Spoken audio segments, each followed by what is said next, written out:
Moto mkubwa ulizuka Jumatano alasiri katika ghala kubwa la kuhifadhia bidhaa za baridi katika eneo la Buell Heights karibu na katikati ya jiji la Los Angeles, ukisababisha moshi mzito mweusi kufunika anga na kulazimisha mamlaka kutoa amri ya wananchi kujifungia manyumbani kutokana na hofu ya hewa hatarishi.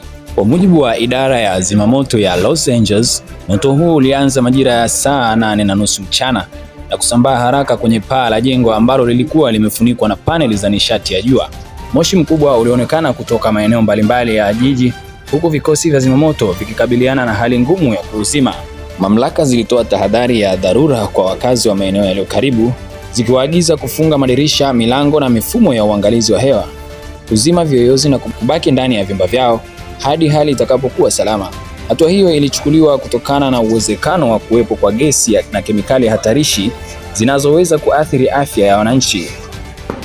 Moto huo umeibua wasiwasi mkubwa kuhusu usalama wa maghala makubwa ya viwandani nchini Marekani, hasa yale yanayotumia mifumo ya kemikali za baridi na paneli nyingi za nishati ya jua.